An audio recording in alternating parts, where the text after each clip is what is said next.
अस्सलाम वालेकुम व्यूअर्स, कैसे हैं आप सब। उम्मीद की ठीक ठाक होंगे। आप सबका इस चैनल पे वेलकम। इस चैनल पे आप सबको बहुत बहुत ज़्यादा दिल की गहराइयों से मैं वेलकम कर रही हूँ और मैं उम्मीद कर रही हूँ आप इस चैनल को लाजमी सब्सक्राइब और शेयर कर देंगे। यहाँ पे मैं आपको लेटेस्ट अपडेट्स, जॉब की प्रिपरेशन वगैरह और जो भी जॉब आएगी, चाहे सिंध गवर्नमेंट की हो या फेडरल की जानिब से हो, कोई भी हो, उसकी सारी अपडेट बताऊँगी। कैसे अप्लाई करना है वो तरीक़ेकार और उसकी प्रिपरेशन भी मुकम्मल करवाऊँगी आपको बहुत ही अच्छे और इजी तरीके के साथ, जो आपको बिल्कुल काम भी आएगी और बिल्कुल फ़िज़ूल कोई भी चीज़ नहीं होगी। तो इस चैनल को लाजमी सब्सक्राइब कर दें। तो अभी की जो है लेटेस्ट अपडेट आपके साथ शेयर कर दूँ। जैसे कि बहुत ही ज़्यादा आपने वीडियोज़ में देख लिया होगा कि अकबर लगारी ने जो है सारे डीओज़ को बुलाया है, वार्निंग दी है कि जी वैकेंट पोजीशन शो कर दें। इसके अलावा जो बहुत ही टॉपिक चल रहा है, बात चल रही है, वायरल हो रही है कि 33 to 39 वालों की के जी उनका भी इशू जो है इस मीटिंग में डिस्कस होगा। जो उनकी ये पॉइंट है वो कह रहे हैं कि जी कल आपको खुशखबरी मिलेगी।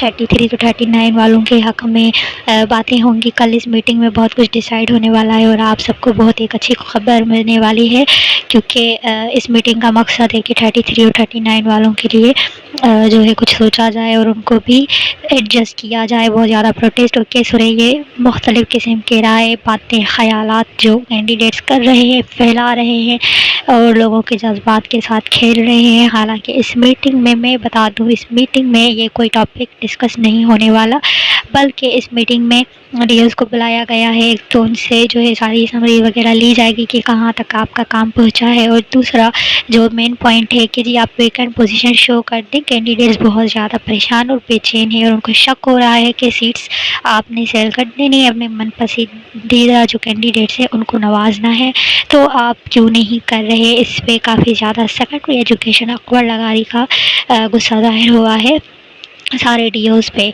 तो जो 33 to 39 वाले कैंडिडेट्स हैं, तो ग्रेस मार्क भी, जैसे आप स्क्रीन पे देख रहे हैं, डिमांड कर रहे हैं कि आप हमें एक ग्रेस मार्क दे दें। हमारे पास जो प्रोफेशनल डिग्रीज़ हैं उसकी एडवांस में दें, मतलब स्क्रूटनी से पहले दे दें, ताकि हम पासिंग रेशो में आ जाएं और हमारा भी भला हो जाए।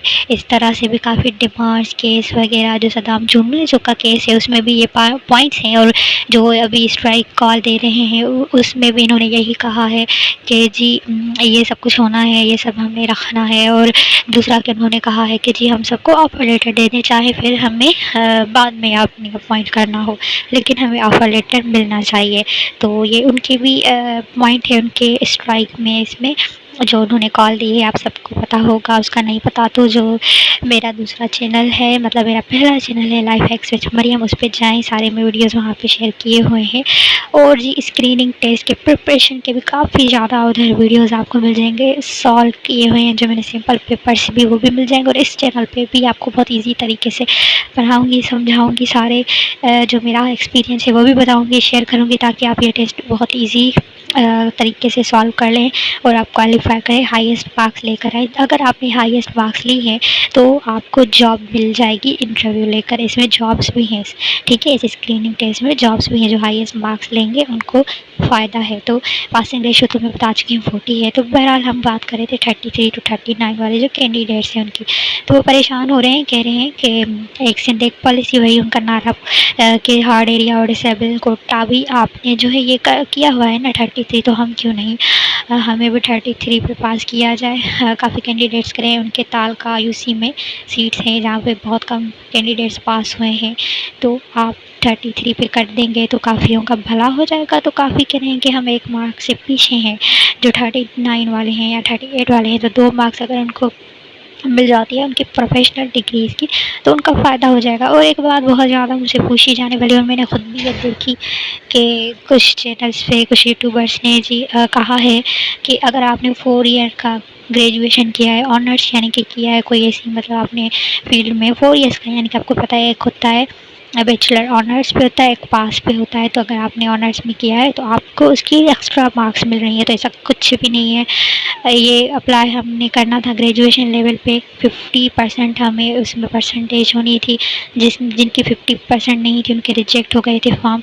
और कुछ भी ऐसा नहीं है कि आपने ऑनर्स में की है तो आपको इसकी एक्स्ट्रा मार्क मिल रही है, बिल्कुल भी नहीं। मगर क्वालिफ़िकेशन कौन सी देखी जा रही है, अगर आपकी इक्वल मार्क्स होंगे जो आपके टॉप टू बॉटम में काम आएगी, वो है आपकी एक्स्ट्रा एक्स्ट्रा प्रोफेशनल डिग्रीज़ यानी कि बीएड, एमएड या इसके अलावा जो भी आपने किए, एडीई की है जो 4 इयर्स वाली है, 3 इयर्स वाली है या कोई भी, तो वो आपको काम आएगी रिलेटेड टू एजुकेशन डिपार्टमेंट, ठीक है। तो ये है जिसकी आपको एक्स्ट्रा मार्क मिल जाएंगी, यानी कि जो ग्रेस मार्क कह लें आप, जो भी कह लें। लेकिन अगर आपने ग्रेजुएशन बैचलर आपने 4 इयर्स में की है या 2 इयर्स में की है, इसका आपका कोई भी फ़ायदा या नुकसान नहीं है।